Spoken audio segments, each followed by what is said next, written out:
Hi everyone, I am Ana Rose D-Coronel, and here is my discussion of the epic poem entitled The Odyssey by Homer, based from the set of discussion questions provided by Mom Chloe C. Cadiz.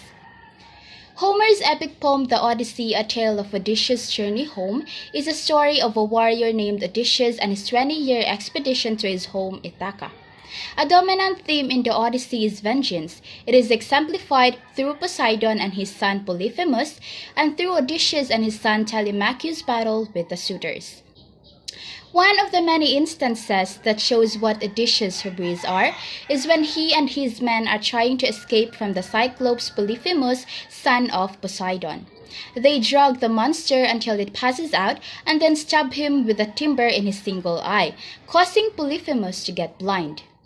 Because of Odysseus' hubris of blinding Polyphemus, Poseidon grants Polyphemus' prayer of wanting Odysseus to never see his home again. As a result, it takes Odysseus 20 years to return to home to Ithaca, at the cost of the lives of all his men. Furthermore, Odysseus takes vengeance on the suitors for taking over his house and for trying to marry his wife. He takes vengeance by dressing up like an old beggar. Penelope, on the other hand, suffers more than Odysseus as she has to battle her struggles mentally rather than physically. She has to live with the uncertainty and loneliness, where she has to wonder where her husband is and whether he is dead or alive for 20 years. She has to endure the suffocation of the suitors fighting to win her heart for power, and is placed in a position where she has to figure out a way to linger the suitors along until her true love is able to return to her. In addition, she is forced to become a father and mother figure for Telemachus, who grows up without the support of his own father. He is often mocked by the suitors as he is unable to have the power that Odysseus has over them, being raised only by his mother.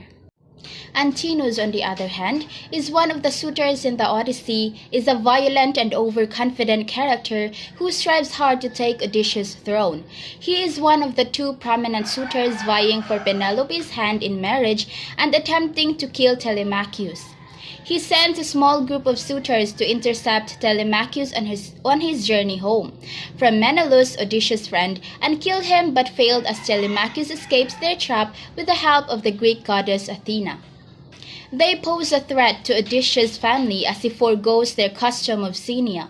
Instead of reciprocating food and beverages with stories and respect, Antinous and the other suitors eat their fill, depleting Odysseus' house to the ground. He regards the lower citizens of Ithaca as those beneath him, assaulting a beggar with a chair who turned out to be Odysseus in disguise.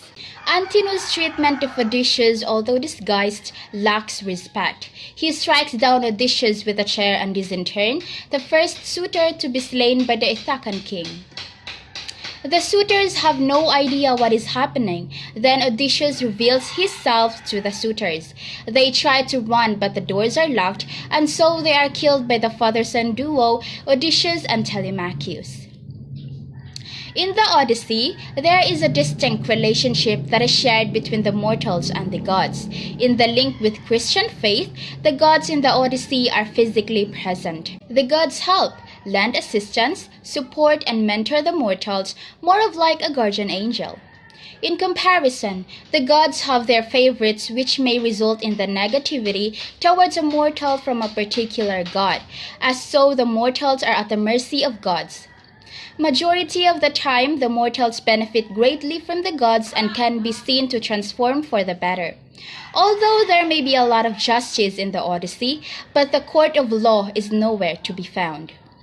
The Greeks in the Odyssey viewed justice as only coming from the gods.